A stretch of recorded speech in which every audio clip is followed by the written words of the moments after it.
Leute, was geht? Ich bin's, ja, Rebecca, und ich bin wieder am Start für euch mit einer neuen Overnight Challenge. Ja, es ist endlich wieder soweit, Leute. Und nicht nur irgendeine, sondern wir machen eine Overnight Squid Game Boxfort Challenge. Ja, ich werde eine Nacht mit euch zusammen im Karton verbringen, das so aussieht wie eine Squid Game Einladung, dachte ich mir. Also das werden wir nachher zusammen machen, aber ich melde mich jetzt schon, wo es noch hell ist. Denn wir werden auf jeden Fall noch zusammen einkaufen gehen, weil ich brauche noch so einige Sachen. Erstmal, um die Zeit rumzubekommen, weil ich muss wach bleiben, Leute. Mal gucken, was um 0 Uhr und 3 Uhr nachts passiert. Ich hoffe natürlich nichts Gruseliges, aber mal schauen. Und Leute, ich brauche natürlich einen Haufen Snacks und so. Vielleicht finde ich irgendwas Squid Game-mäßiges, wäre mega nice. Und ich werde mir nachher noch was Passendes anziehen. Also seid gespannt, Leute. Das wird richtig Squid Game-mäßig. Und lasst mich unbedingt mit einem Daumen nach oben wissen, ob ihr Bock habt auf mehr solcher Challenges.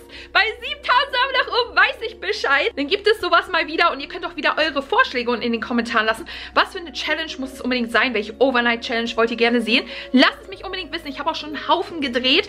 Also guckt euch gerne meine Playlist dazu an, falls ihr so einiges verpasst habt. Denn ich habe schon an sämtlichen Orten eine Overnight-Challenge gemacht. Das ist viel. Wenn ihr neu hier seid, lasst gerne ein Abo da, aktiviert die Glocke, verpasst ihr kein neues Video hier. Und wir gehen jetzt los einkaufen. Let's go!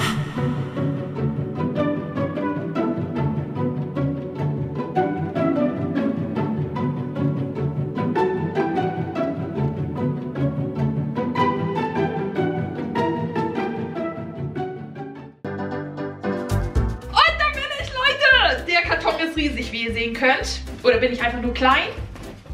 Keine Ahnung. Ich könnte hier verschwinden. Und tschüss. Und da bin ich wieder. Auf jeden Fall ist es jetzt dunkel. Es kann losgehen mit der Overnight Challenge. Woo! Ja, auf jeden Fall müssen wir den Karton herrichten. Und das Outfit kann nicht so bleiben. Denn Leute, ihr glaubt nicht, was ich gefunden habe. Oh mein Gott, ich hatte so Glück. Und zwar, ich habe den geheimen Squid Game Cozy Anzug gefunden. Ja! Der war immer ausverkauft. Ich hatte wirklich gar keine Chance, irgendwie an den ranzukommen. Und dann plötzlich hing er da. Zwar nicht in meiner Größe, eine Nummer größer, aber wir werden schon irgendwie damit klarkommen, weil ich liebe sowieso Oversize. Und die Hose, vielleicht werde ich das oben ein bisschen umkrempeln. Ich hoffe, die rutscht nicht. Aber Leute, hier steht sogar Squid Game. Die ist so kuschelig. Und dann guckt euch dieses Oberteil hier an. Oh mein Gott, 456. Und hinten steht einfach mal Fat Squid Game drauf. Und das ist so kuschelig. Ich liebe kuschelige Sachen. Wer von euch liebt auch so sehr kuschelige Sachen? Auf jeden Fall schmeiße ich mich jetzt eben mal kurz in das Outfit. Und tada! Jetzt habe ich meinen Squid Game Cozy Anzug an. Hose musste ich einmal umkrempeln oben, aber egal. Passt jetzt alles.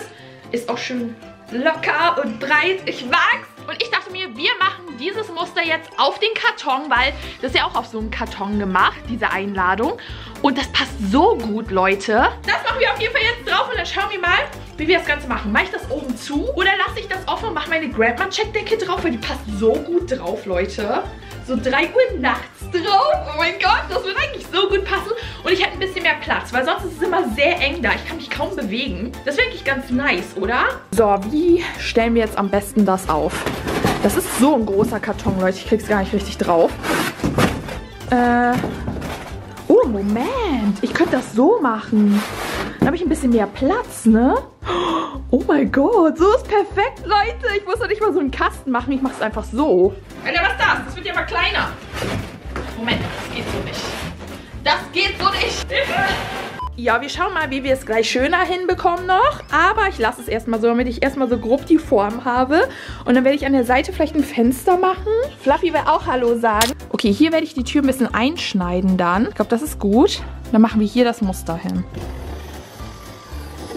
Oh mein Gott, das ist ja ein Ei, Alter. Bitte nehmt ein bisschen Rücksicht auf mich, weil ich muss auch noch die Kamera halten, okay? Okay, das sieht jetzt schon so viel besser aus. Es ist zwar nicht perfekt, aber man kann es erkennen. Und ich habe einen dickeren und besseren Edding gefunden. Und willkommen zu Beckys Squid Game Box. Sie ist endlich fertig. Ich habe überall jetzt dieses Zeichen hingemacht von Squid Game. Ist ein bisschen schief geworden, sehe ich gerade. Upsi. Aber ich kann nicht gerade malen und nicht gerade schneiden, okay? Wer fühlt mit? Oder bin ich alleine? Auf jeden Fall haben wir hier diesmal ein Klappfenster. Ich dachte mir, das wäre irgendwie ganz nice. Und ja, dann habe ich hier unten nochmal das hingemacht. Das sieht ein bisschen gruselig aus. Und hier hinten haben wir auch wieder das Squid Game Zeichen. Also überall ist es dran. Und jetzt muss es nur noch schön und cozy eingerichtet werden. Ich dachte mir nämlich, wir richten erstmal alles gemütlich ein.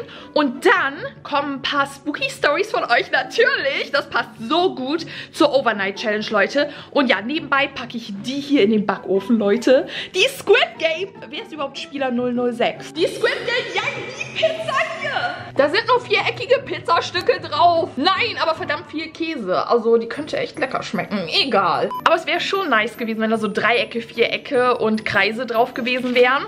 Hier hinten sehe ich gerade, ist der Wächter drauf. Oh mein Gott, guckt euch das an. So, erst einmal machen wir hier die Decke rein, damit der Boden schön weich ist, weil der ist echt hart, Leute, ich sag's euch. Ein bisschen Farbe hier. Ich weiß sowieso, wer der Erste sein wird, der hier reingeht.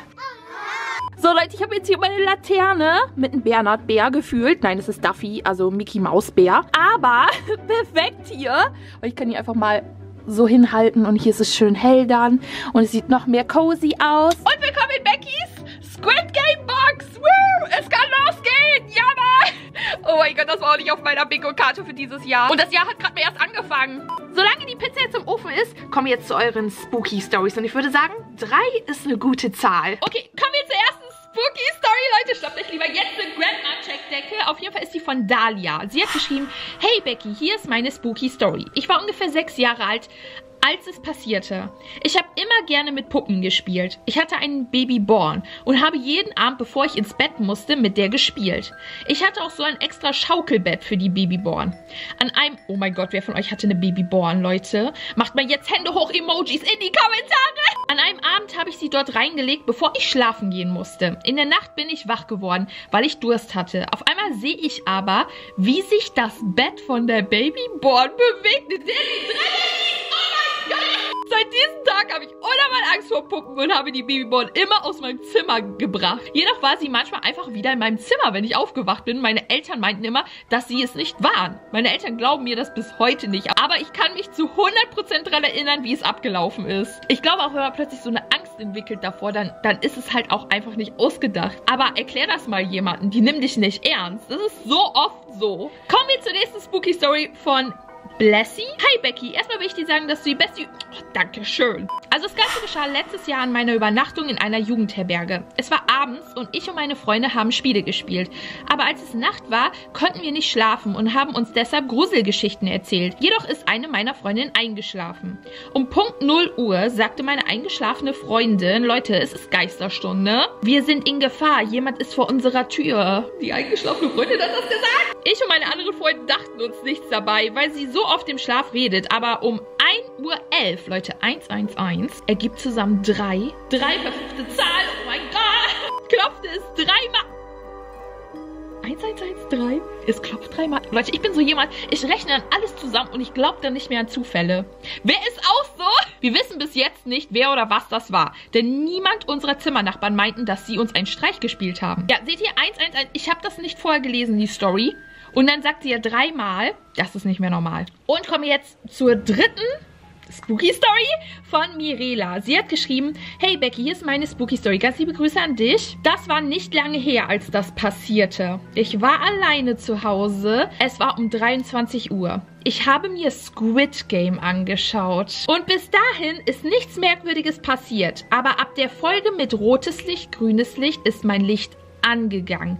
Ich bin aufgestanden, habe es ausgemacht, aber dann habe ich gemerkt, dass meine Grinch-Puppe im Bett fehlt und habe sie auf dem Boden gefunden. Was? Dann wohl entweder jemand rotes Licht, grünes Licht sehr ernst genommen oder... Was hat der Grinch damit zu tun? Dann habe ich sie wieder hochgehoben und diesmal hat etwas an meinem Schrank geklopft, aber da war nichts. Plötzlich habe ich was aus dem Wohnzimmer gehört. Ich bin schnell dahin und die Lampe ist an und ausgegangen. Ich bin sofort ins Zimmer und habe keine einzige Minute Squid Game mehr angeschaut und werde es nie mehr um 23 Uhr machen.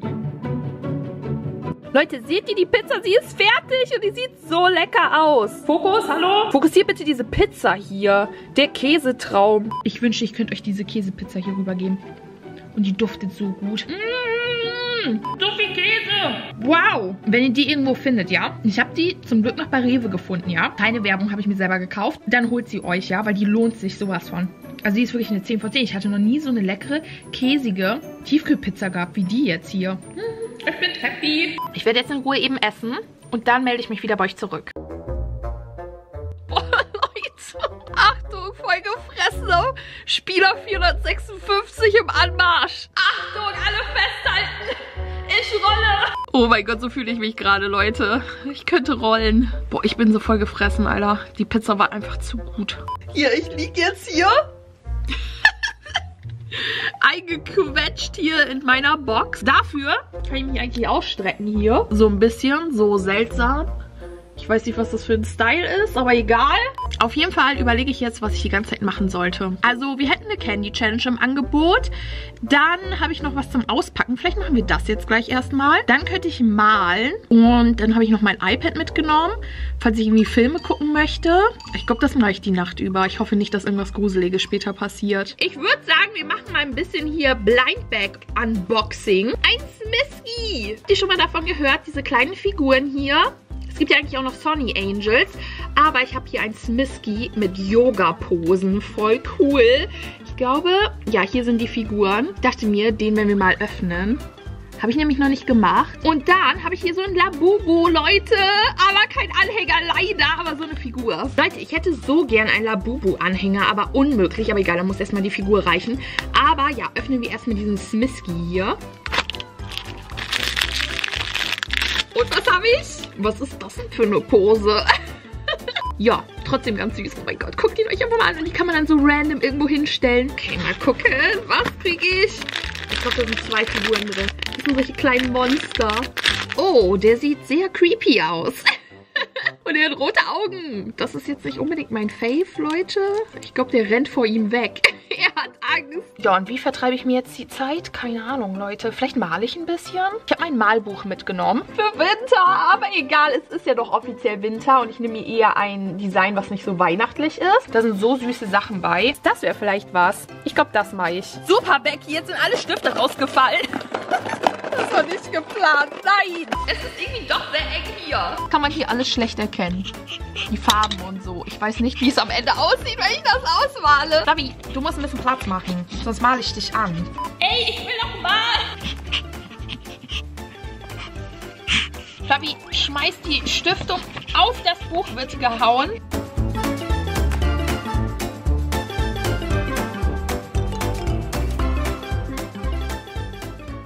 Ich habe jetzt richtig viel gemalt und ich dachte mir, ich werde jetzt ein bisschen Netflix gucken, weil für eine Candy Challenge ist es noch ein bisschen zu früh, weil ich bin noch super voll von der Pizza, Leute. Die hat echt reingehauen. Aber ich dachte mir, ich gucke jetzt ein bisschen vielleicht nochmal Squid Game, die eine Folge da. Obwohl, ist das so gut, dass ich die gucke jetzt so nachts alleine in der Box hier? Ich weiß nicht so recht. Ich habe keine Ahnung, Leute. Ich weiß nicht, ob das so eine gute Idee ist. Vielleicht sollte ich doch lieber XO Kitty weiter gucken, weil da ist ja die neue Staffel rausgekommen. Und so passiert vielleicht auch nichts Gruseliges hier. Vielleicht ist das ganz gut, Leute. Wenn ihr das nicht kennt, dann habt ihr was verpasst.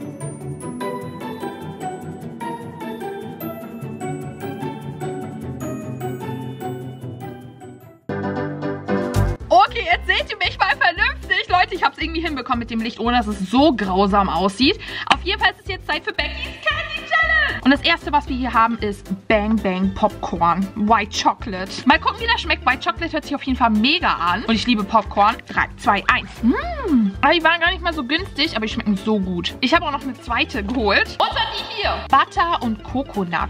Die sehen so ein bisschen braun aus. Aber ich finde weiße Schokolade noch einen Ticken besser. Der schmeckt mehr so wie Karamell. Schmeckt irgendwie gar nicht so richtig nach Kokosnuss. Und wenn wir schon bei Dosen sind, Leute, ich habe hier Pringles Mystery Flavor Chips. Oh mein Gott, von Super Mario. Das war irgendwie neu. Keine Ahnung, ich weiß nicht, wonach das schmeckt. Ich glaube, das muss man herausfinden, ne? Durch den Geschmack kann man am Ende wieder was gewinnen, wenn man das irgendwo angibt. Ja, da steht nichts. Riecht ein bisschen wie Ketchup. So leicht, irgendwie tomatig. Ein bisschen scharf. Moment, der Geschmack kommt mir irgendwie bekannt vor. Ein bisschen nach Salsa. Ich dachte erst so ein bisschen Pizza, aber nie. Sind ganz lecker, aber wenn man nicht auf scharf steht, dann ist das für einen nichts. Habt ihr die auch schon probiert? Ein koreanisches Getränk. Mit koreanischer Mandarine steht hier drauf. Ich schmecke jetzt irgendwie nicht die Mandarine raus. Schmeckt für mich nach Orange. Wir haben hier koreanische Fanta. Werthers Original Caramel Bites mit Cookie drin, Leute. Das sieht nice aus. Mal gucken, wie er schmeckt. Oh, ist voll klein. Boah, es riecht so hart nach Karamell. Schmecken zwar ein bisschen mehr nach Karamell als nach Schokocookie, aber das hat irgendwie was. Ich glaube, die hauen zwar rein, aber die sind lecker. Irgendwie wird das hier langsam richtig warm. Wow, ich weiß nicht, woran das liegt. Ob es am Anzug liegt. Alter, der ist so richtig kuschelig warm. Da brauchst du keine Heizung mehr. Oder ob es irgendwie an der Box liegt oder alles zusammen. Alter, mir ist so warm. Du Kuschelige, willst du mitschlafen? Wir dürfen nicht schlafen. Ja, du kannst ja schlafen. Oh mein Gott, Attacke! Achtung, Hund, wilder Hund. Mami. Ja, ich werde jetzt ein bisschen mit dem Flausch hier kuscheln. Ich weiß gar nicht, wie spät wir es haben. Ich glaube schon richtig spät. Habe ich Geisterstunde oder 3 Uhr schon verpasst. Und ich weiß davon gar nicht. Wird es irgendwas Merkwürdiges passiert noch? Ich glaube nicht, ne? Obwohl, Leute, wir könnten eine Forever Alone Party machen.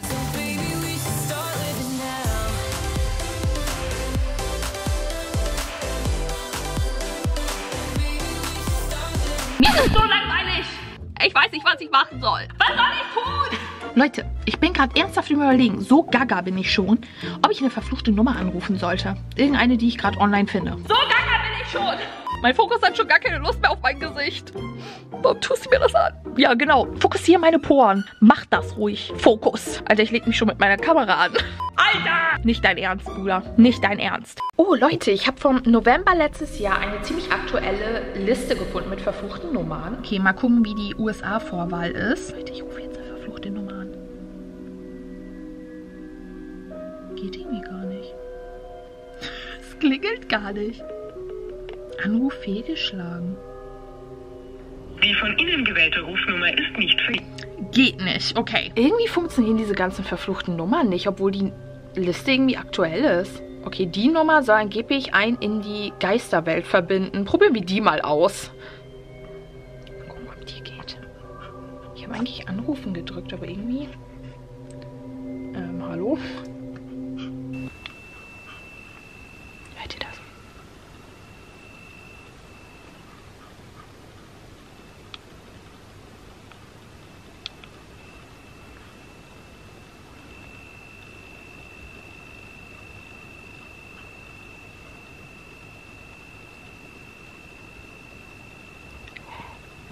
Die von Ihnen gewählte... Alter, ich hab da gerade... Also ich weiß nicht, ob ihr das hören konntet. Es war so ein lautes Piepen. Ich habe eigentlich auf Lautsprecher gemacht, aber irgendwie funktioniert das nicht so richtig. Beim ersten Mal anrufen funktionierte die Nummer auch nicht so ganz. Und dann auf einmal die von Ihnen gewählte Rufnummer funktioniert nicht oder so. Ganz seltsam. Die Digga hat es hier sich schon gemütlich gemacht, ne? Schön in der Ecke, wo das Kissen ist. Ja. Sie ist schon müde. Sie will schlafen. Oh. Soll ich noch ein bisschen malen oder soll ich noch ein bisschen Netflix gucken? Oder soll ich Squid Game jetzt gucken? Soll ich mich trauen, Leute? Ich weiß nicht. Ich habe ein bisschen Angst davor. Fluffy? Dann hört ihr das? Keine Fluffy! Wer ist das? Warte, ich sehe was. Hier ist eine Maske. Leute, ist das der Frontmann? Hallo? Leute, ich bin nicht alleine. Oh, wer ist das? Nein, nein, nein, nein. Lass mich in Ruhe! Bitte!